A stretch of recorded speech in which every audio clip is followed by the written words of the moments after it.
गंगापुर थी एमपी साहब ने आज जन सुनवाई के दौरान के बाद में अब प्रेस कॉन्फ्रेंस कर रहे हैं। और एमपी साहब क्या सार निकला जन सुनवाई का? जन सुनवाई में जो भी समस्याएं हैं, समस्याओं को सबका सारे पार्षदों ने भी, सारे सरपंचों ने भी जो रखी थी, तो सबके लिए आदेश निर्देश दिए हैं अधिकारियों को, उसका निवारण किया जाए जल्द से जल्द। सारी क्रिया और रहेगी इसमें तो और विषय कभी नहीं, मैं इसलिए कह रहा हूँ और तो नहीं हो तुमसे आए फिर याद आ गई मैंने कहा अभी आपने पढ़ाया, आप प्रेस कॉन्फ्रेंस विषय राम जी को लेकर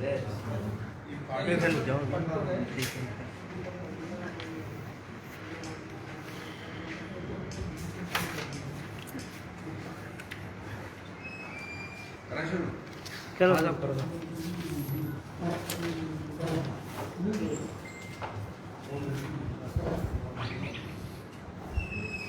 आज प्रदेश की गवर्नमेंट जिस हिसाब से 2.5 साल का समय उनका बीत गया है और जिस हिसाब का वातावरण उन्होंने बनाया हुआ है पूरे प्रदेश के अंदर में, मैं समझता हूँ ना तो कहीं विकास का पैसा दे पा रहे हैं, ना ही उन्होंने जो आपने लोगों ने घोषणा की थी उनमें कहीं भी कोई चीज़ घोषणा को पूरा कर पा रहे हैं।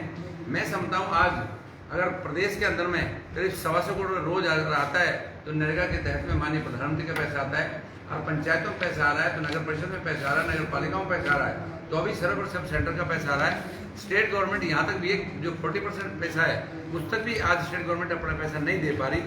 अभी जिस हिसाब का अंतर कलह से गवर्नमेंट आपस में घिरी हुई है उस हिसाब से सारे एमएलए को, सारे मंत्रियों को खुली छूट हो रखी है। वो जहाँ भी तानाशाही करे, जहाँ भी तांडव मचाए, जहाँ चोरी करें, चाहे बदरी बेचे, पूरे प्रदेश के अंदर में समय और गांजे नशे के चक्कर में पूरा युवा आज खराब होने जा रहा है। ये प्रदेश की गवर्नमेंट और प्रशासन कहीं भी काम करने को तैयार नहीं है। जिस हिसाब का अभी आप सबके बीच में, हमारे बीच माननीय आरक्षक के निम्बाराम जी के ऊपर जो एक प्रत्यारोप लगाया है, जिस आरोप के लगाने है, मैं समझता हूँ इससे घटिया और कुछ नहीं हो सकता कि प्रदेश की गवर्नमेंट कांग्रेस अगर बीजेपी पे आरोप लगाए या किसी एमएलए एमपी पे आरोप लगाए तो हम मान लेते हैं भाई चलो हमारा आपस में वैचारिक नहीं मिलता और हम आरोप लगाते हैं। लेकिन जिस आदमी ने आज तक अपना घर तक भी त्याग कर रखा है, सब कुछ त्याग कर रखा है और उसके बाद में भी सिर्फ और सिर्फ जनसेवा से एक मतलब है, उसके अलावा आज तक कहीं किसी को एक पानी तक नहीं छुआ, उसके बाद में उस अपने अनर्गल आरोप लगाकर कांग्रेस ये सिद्ध करना चाहती है कि बीजेपी पे उनकी पार नहीं पड़ पा रही कि हम क्या आरोप लगाएं, तो उन पे ये आगे इस आरोप को लगाकर अपने आप को दिखाना चाहती है कांग्रेस कि हम कहीं न कहीं अपने आप बात को साबित करना चाहते हैं कि लेकिन आज तक 2.5 साल के अंदर में कांग्रेस एक बात को कहीं सिद्ध नहीं कर पाई, सिर्फ और सिर्फ अपने अंदर कलह से गवर्नमेंट घिरी हुई है और विकास प्रोग्राम ठप है।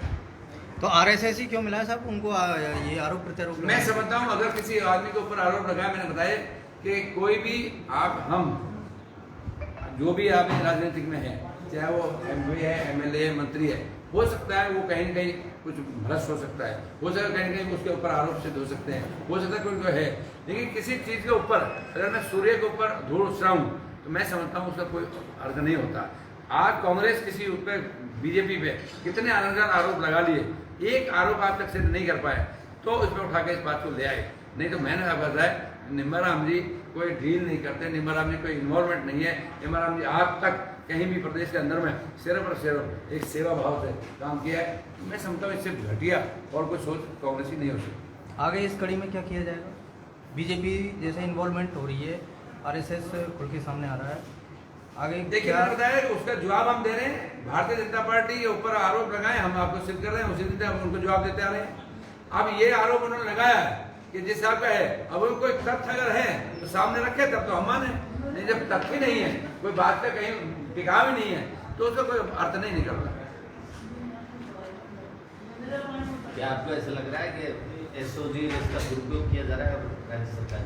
देखिए मैं समझता हूँ जिस हिसाब से स्टेट गवर्नमेंट का जो काम करने का ढंग है वो सिर्फ और सिर्फ अपने आप की बात को मान के चल रहे हैं, या वो चाहे एसओजी की बात हो, अब एसीपी है, कल मेरी नौकझोंक हुई एसपी के सामने, हम मान के चल रहे पूरे थाने के ट्रैप किए जा रहे हैं। थाने वालों को आदेश हुए, प्रशासन का ये रखा है, कोई एमएलए ने आदमी बैठा रखा है, कोई मंत्री ने बैठा रखा है, और रात और दिन बजरी की लूट मची हुई है, रात और दिन नशेखोरी में बर्बाद हो जा रहा है, लेकिन परवाही नहीं करे प्रशासन। कल इसी बात के ऊपर हुई, अभी भी आपके सामने है, अधिकारी क्या कहें, एक अधिकारी इतना बड़ा झूठ बोल रहा है कि मैंने मेल कर दी, मेल की नहीं है, हम 10 दिन से मांग रहे हैं और पूरा शहर खोद के पटक दिए पूरे शहर के अंदर में। तो ये बात ये है कि जो गवर्नमेंट है ना वो टोटली फेलियर हो रखी है, नीचे प्रशासन कोई दबाव नहीं है। सर बार बार जो मौजूदा सरकार है वो एक ही बात कहती है कि साहब बहुत सारा टाइम ऐसा है जो कोविड की भेंट चढ़ गया और विकास के जो काम है वो धरातल पर नहीं आ पाए। लेकिन जो कानून बनाए गए हैं, जैसे FIR अनिवार्य की है गहलोत साहब ने, उसके बावजूद भी FIR लिखी नहीं जाती थानों में। कल किरोड़ी लाल जी ने भी एक मुद्दा उठाया था कि जो महिलाएं थी या बालिकाएं थी वो बॉर्डर पार भेजी जा रही है। तो इस तरह की जो चीज़ें होती हैं इनको ये आप सांसद होने के नाते 25 सांसद राजस्थान से हैं, वो इस तरह के मुद्दों को पुरजोर तरीके से क्यों नहीं उठाते सरकार के खिलाफ? देखिए जिस हिसाब से उनके प्रवक्ता ने कई बार बात कही कि 25 सांसद कहाँ गए, 25 सांसद कहाँ गए, 25 सांसद क्या लेकर आए। मैं आपके माध्यम कहना चाहता हूँ कि 25 सांसद आज माननीय प्रधानमंत्री के नेतृत्व में काम कर रहे हैं और आज अगर एक नया पैसा जो भी आ रहा है वो जो भी आप जिले के विकास के लिए पैसा आ रहा है वो सीधा माननीय मोदी जी ने दिया है। अभी मैं सवाई माधोपुर में था, जैसे ऑक्सीजन प्लांट को पहले कोरोना काल में माननीय प्रधानमंत्री ने लगा दिया था, उसकी वजह से आज पता नहीं सैकड़ों जान बची है। नहीं तो जिस हिसाब का प्रदेश गवर्नमेंट ने कहीं भी कोई वातावरण नहीं बनाया और आप मान के लोग तरह तरह के मरे।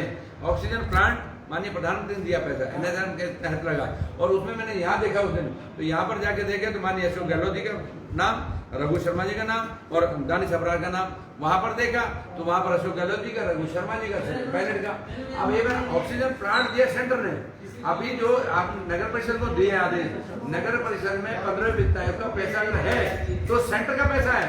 अगर मानिए ये मुख्यमंत्री ये हैं कि मैं आपको ऑक्सीजन प्लांट लगा दे रहा हूँ तो सीधा स्टेट पैसे दे, आप नगर परिषद के थ्रू क्यों कर रहे हो? नगर परिषद में पैसे सेंटर का पड़ा हुआ है और वो कह रहे हैं हम ऑक्सीजन प्लांट लगा रहे हैं। अगर ऑक्सीजन प्लांट लगाना है आप सीधा पैसा देना।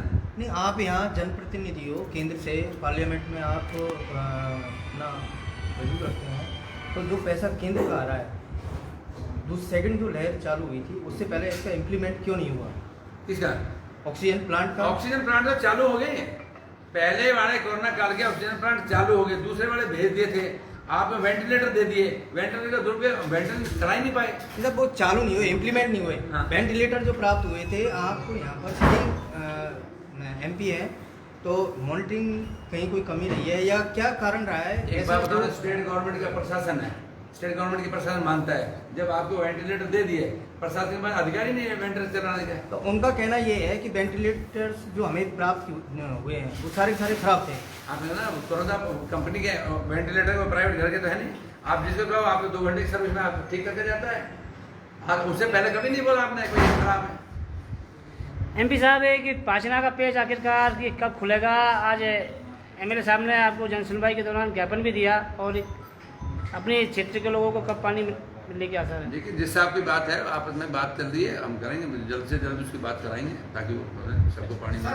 सर एक ये LNT के काम को लेकर काफ़ी आज बहस भी हुई है, काफ़ी लोगों से अधिकारियों साहब ने बात भी की है, लगभग 2 साल होने को आ गए, लेकिन LNT का वर्क जस का तस है, पूरा गंगा को खोखला करके रख दिया उन्होंने, जैसे कि आपने पूरी डिटेल में वहाँ बताया, उन्होंने खुद ने बताया। सर आखिर कब तक गंगा को की जनता बर्दाश्त करती रहेगी, कब तक अपने हाथ में तोड़वाती रहेगी? देखिए मैं समझता हूँ जिस हिसाब का काम चल रहा है ये बात आपकी स्वाभाविक सत्य है और LNT के अधिकारी को भी आपने बताया है कि LNT को जिस रेट में हमने काम दिया है बहुत अच्छे रेट में काम दिया हुआ है और टेंडर के अंदर में अभी एक चीज़ आपके सामने मैंने पढ़ के बता दी, जबकि अधिकारी ने हमें टेंडर कॉपी मांगी थी, टेंडर कॉपी नहीं दे पाया था, आपके सामने हमने आपसे रिक्वेस्ट करी कि आप 2 मिनट के लिए मीडिया कैमरा रोक लो। अभी लगभग 1.5 महीने पहले विधायक महोदय ने SDM कोर्ट में मीटिंग की थी और उस समय ये कहा था कि LNT इंडिया की मानी हुई कंपनी है, यदि ये काम नहीं करती तो हम पैसा रोक देंगे। सर 1.5 महीने होगा 100 मीटर का वर्क, ओनली 100 मीटर का, जिसको 4 महीने हो गए पेट्रोल पंप के यहाँ पे, वो अब तक पूरे नहीं है, रोड ट्रक दस्ते हैं उसमें, लोगों को डायवर्ट है, एम्बुलेंस आती है, पुलिस प्रशासन की गाड़ियाँ निकलती है, अदर आदमी निकलते हैं तो भी परेशानी रहती है। 100 मीटर का टुकड़ा 4 महीने होने के बावजूद ये प्रॉब्लम है गंगा पुर। अभी उस दिन मैंने बताया पहले जब आया था तो ट्रक यूनियन के सामने वो था, उस टाइम उसी का समाधान भी किया था, क्योंकि उसके बाद में अब जो आगे है उस दिन जगह नहीं है। अभी उसके बारे में तुरंत पर और बात कर लेता हूँ। आज आदेश दिए हैं कि 1 हफ्ते के अंदर में जो दोनों लाइन जिस रोड में जम चुकी हों गलों में, वो जो कहूँ आप कंप्लीट करके दिखाएं ताकि हम शहर के आदमी को ये बता सकें कि भाई इस टाइप की आपको गली मिलेगी बाद में, नहीं तो पूरे शहर को खोद कर पटक दिया। मैं भी समझता हूँ इस बात के लिए कि बुजुर्ग तो आदमी चल ही नहीं पाएगा, दुनिया भर की मोटरसाइकिल टूटेंगी, साइकिल टूटेंगी, लोगों के बेचारों में पैर टूटेंगे, तो उन सबके लिए घर है लेकिन अच्छा काम हो। सर मौके भी ये लोग मिलते ही नहीं है केंद्र सरकार को लेकर के चंद मेरे सवाल हैं। पहला सवाल तो मेरा यह है कि कोविड-19 की सेकंड फेज में पीएम की भूमिका को लेकर के सवाल उठ रहे हैं कि इस बार वो अपने आप को न्यूट्रल क्यों किया उन्होंने और स्टेट पर क्यों जिम्मेदारियां डाली। देखिए, जिस हिसाब से आप सब समझते हैं कि कांग्रेस के प्रेसिडेंट थे राहुल गांधी जी, और वो बार बार ये बात कर रहे थे कि जिस हिसाब से पिछली बार माननीय प्रधानमंत्री ने इसको बड़ी गंभीरता से लिया था और पूरे देश के अंदर में जैसा एक समीकरण होता है उस हिसाब से एक एक चीज पर लागू किया। उसके बाद में राहुल गांधी ने एक बार नहीं 9 बार ये स्टेटमेंट दी कि पीएम मोदी इसमें कामयाब नहीं हो पाए, आप घंटी बजवा रहे हो, ताड़ी बजवा रहे हो, थाली बजवा रहे हो।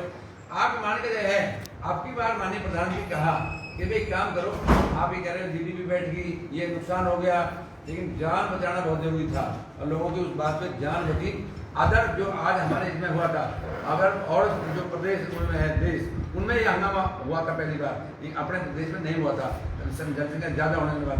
अब की बार ये कह दिया था कि जिस हिसाब से लोग लांछन लगा रहे थे कि प्रधानमंत्री के ऊपर लांछन लगा रहे कि आप थाली बजवाने से रोक रहे हो। अब की बार ये हो गया था कि प्रदेश की गवर्नमेंट को, मुख्यमंत्री को पावर है, मुख्यमंत्री लॉकडाउन लगाए, जो भी आप करें लेकिन उसको रोकने में जो भी है आप अपना फर्म लगाएं। आप प्रदेश के ऊपर छोड़ा था, मुख्यमंत्री को आदेश देते थे कि आप लॉकडाउन करो। अच्छा, दूसरा सवाल है, केंद्र द्वारा मध्यम वर्गीय परिवार को केंद्र से कोई आर्थिक सहायता या राहत इस बार मिलने की उम्मीद है?